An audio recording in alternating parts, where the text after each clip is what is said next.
Hello everyone. So you've just finished writing your introductory paragraph for your persuasive essay, and now we're going to write our first body paragraph for that persuasive essay.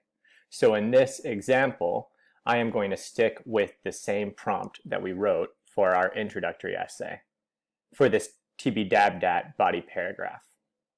And remember, the formula for TBDABDAT is topic sentence, background sentence, detail sentence, analysis sentence, background sentence, detail sentence, analysis sentence, and then a tie back, where you tie all your analysis back to your topic sentence.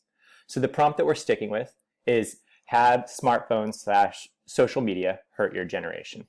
So we're going to start with the topic sentence. Again, the topic sentence is the main idea of this body paragraph. It explains what you will be proving in this body paragraph. It's not a specific detail or quote from an article, but it's going to take a stance on an issue from an article or an idea that can be debated. So here is my topic sentence for this prompt. Teenagers in 2018 are spending more time in their bedrooms on social media and less time in the public sphere than any previous generation, in part because their daily physical lives are inextricably linked to their carefully curated and constructed online personas. So that is the point that I'm proving in this paragraph, that teenagers' physical and digital lives are completely linked at this stage, and they spend just as much time in the digital world as they do in the physical world. Now I need to introduce a quote that supports that topic sentence, so I need to come up with a background sentence for a quote.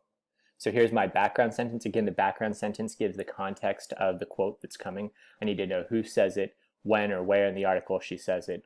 And so my background sentence for this prompt is, the constant need to be connected to peers online has actually resulted in a generation that socializes less than any other generation of teenagers. Now I need to find a quote that follows that background sentence. So up next is detail. Again, your detail is your direct quote. So this is the evidence that's going to come directly from an article that you're quoting. I should be able to look at that article and say, okay, I see this quote right here. So here is my direct quote. According to noted researcher and psychologist Jean Twenge, 12th graders in 2015 were going out less often than 8th graders did as recently as 2009. So that is a quote from that article that we read a couple weeks ago by Jean Twenge titled, Have Smartphones Destroyed a Generation? Now I need to analyze that quote from Jean Twenge. I need to put it into my own words, explain what it means, and also how it supports my topic sentence. So here's my analysis of that quote. As students connect more and more online, they actually connect less and less in person, which is creating a generation that frequently feels socially disconnected, or even worse, a generation that feels they are constantly missing out on something, also known as FOMO. So I explained that Jean Twenge's quote really shows how teenagers are feeling more lonely and alienated than they have in the past. Now I need to transition to another quote because I'm adding two details into this paragraph. So I set this second quote up with another background sentence. Again, the background gives the detail, the information that supports the detail. I should know who's saying the quote and when or where in the article the quote is taking place. So I set this quote up by saying, these feelings of isolation and alienation have had dire consequences. Now I have another detail. Again, this is a direct quote. Twenge notes that rates of teen depression and suicide have skyrocketed since 2011. So I'm transitioning from a piece of evidence that states that teenagers are more lonely and alienated than ever before to a piece of evidence that states that because of this loneliness and alienation, they're also committing more suicide than ever before. So I need to analyze this second quote from Jean Twenge. This increase in teen suicide can be directly linked to the increase in time spent on social media, as the current generation of students would have likely received their first phone around the age of 11 and subsequently logged into Snapchat and Instagram for the first time. So in my analysis, I say that this increase in teenage suicide is linked to this increase in teenage isolation and loneliness, which is in part a result of increased time spent in the digital world. Now I just need to tie back all my analysis, my two quotes and my analysis, back to that topic sentence. So remember, your tie back connects the details and the analyses back to your topic sentence. So how does your two details prove your main point in your topic sentence? So here's my tie back.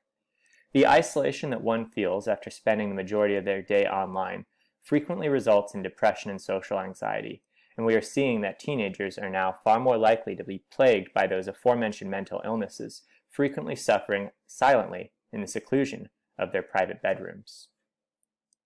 So let's put it all together and see how the TBDABDAT TBDABDAT paragraph flows. Topic sentence: teenagers in 2018 are spending more time in their bedrooms on social media and less time in the public sphere than any previous generation, in part because their daily physical lives are inextricably linked to their carefully curated and constructed online personas. The constant need to be connected to peers online has actually resulted in a generation that socializes less than any other generation of teenagers.